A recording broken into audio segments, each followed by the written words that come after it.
ఇప్పుడే జీ5 app download చేయండి. చూడండి మీ ఫేవరెట్ టీవీ షోస్ ఎప్పుడైనా ఎక్కడైనా. కనక మహాలక్ష్మి, ఆ అడవి మనుషులు చెప్పినట్టు నీకోసం నేను ఉపవాసం చేశాను.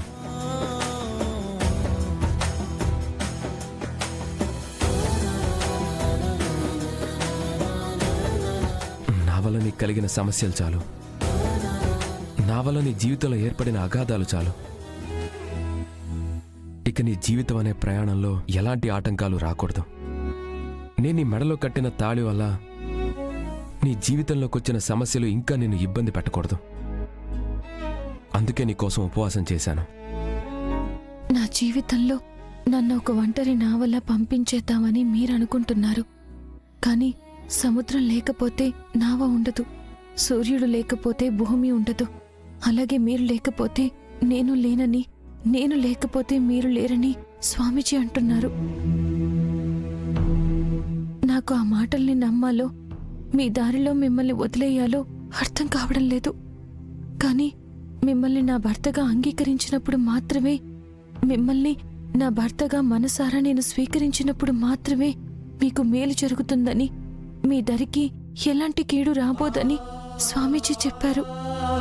అందుకే మిమ్మల్ని నా భర్తగా మనసారా అంగీకరించాల్సి వస్తుంది.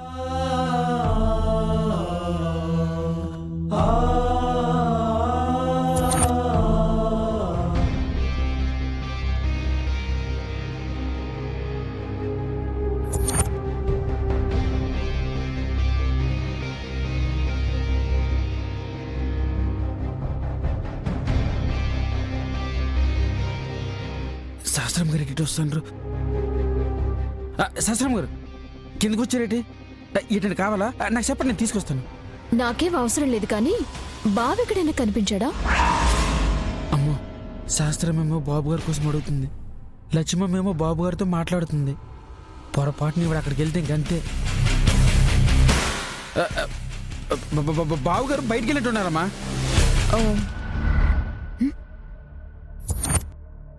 ఏ పండు, కారు ఇక్కడే ఉంది కదా, బావ బయటికెళ్ళాడంటున్నావు? ఏమోనమ్మా, నాకు కనిపించిపోయేసరికి బాబు గారు బయటికి వెళ్ళారేమో అనుకున్నా.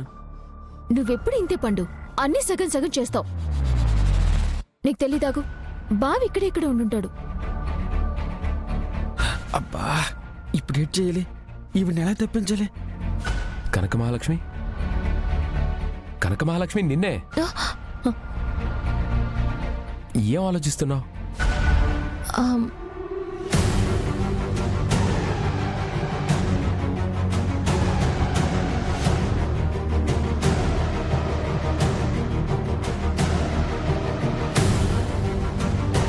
బావా,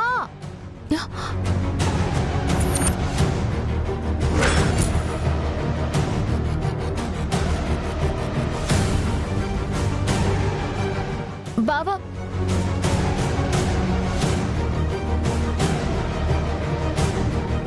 బావా, నువ్వు ఇక్కడున్నావా? నీకోసం ఇల్లంతా వెతుకుతున్నాను.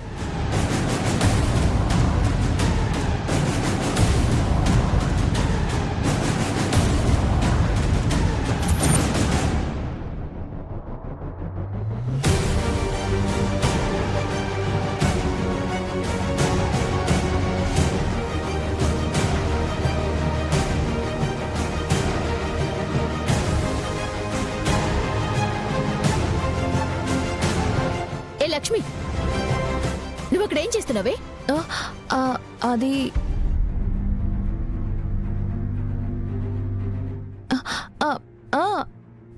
ఆరిపోయిన బట్టల్ని తీసుకెళ్ళడానికి వచ్చానమ్మా. బాగా ఆరిపోయిన తర్వాత సాయంత్రం తీసుకోవచ్చు కదా. సర్లే, నీ పనితో నువ్వు చూసుకో. శాస్త్రా, ఇంతకీ నా గురించి ఎందుకు వెతుకుతున్నావు శాస్త్రా? బావా, గంటకొకసారైనా నీ ముఖం చూడకపోతే నాకేదోలా ఉంటుంది. అందుకే నిన్ను చూడాలని ఇల్లంతా వెతికాను. నువ్వెక్కడ కనిపించకపోయేసరికి ఇలా వెతుక్కుంటూ ఇక్కడి వరకు వచ్చాను. బావా, నువ్వు ఎంత ముద్దు చేస్తున్నావో తెలుసా?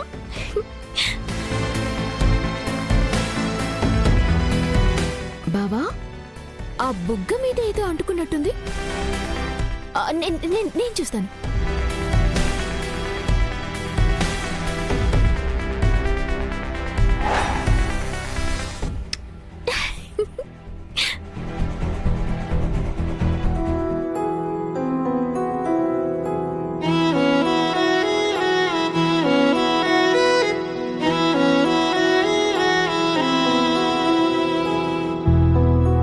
సహస్రా, ఈ మధ్య నీకు అల్లరి ఎక్కువైపోతుంది.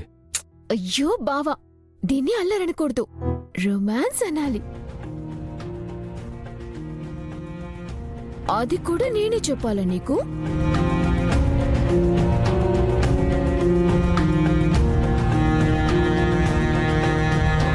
బావా, ఆ బుక్క మీద కూడా ఏదో అంటుకున్నట్టుంది. ఏయ్, సహస్రా, నీ రొమాన్స్ మరీ ఎక్కువైపోతుంది. కొంచెం కంట్రోల్లో ఉండు. ఏంటి బావా, నేను నిన్ను పెళ్లి చేసుకుపోయే అమ్మాయినేగా. నాకు కూడా ఇన్ని హద్దులా, నాకు కూడా ఇన్ని అడ్డుగీతలా?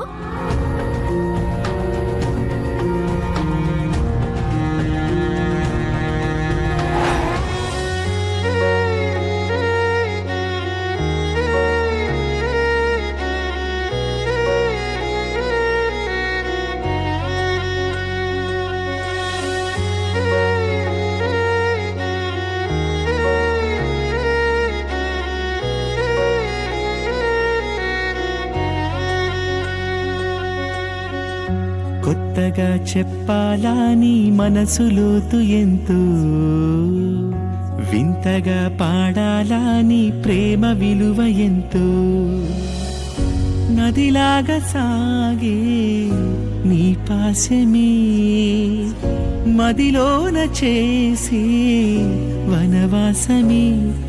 లక్ష్మమ్మ, చాలు ఆ పిలుపు. విహార్ బాబుకి కంకణం కట్టేశావా? కొమ్మ పండు పూలు. విహారీ గారిని నా భర్త అని నేను అంగీకరిస్తే సరిపోతుందా? ఆయన నా భర్త అవ్వాలి కదా. ఎందుకవరమ్మా, ఖచ్చితంగా అవుతారు. అది ఆ దేవుని రాత, ఆ దేవుని నిర్ణయం అమ్మా.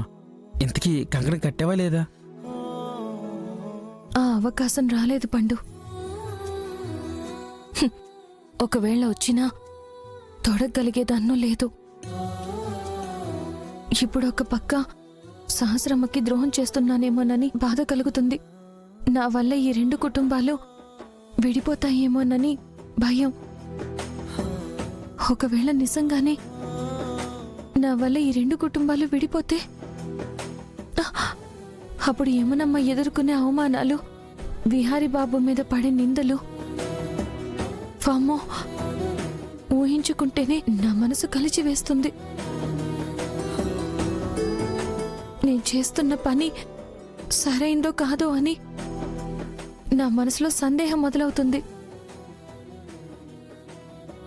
అమ్మా, సర్వం తెలిసిన స్వామీజీ చెప్పారంటే ఇది మంచి పనేనే కదా.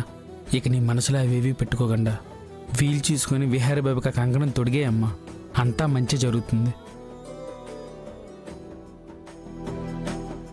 జీ5 యాప్ డౌన్లోడ్ చేసి అన్ని ఎపిసోడ్స్ పూర్తి ఉచితంగా చూడండి.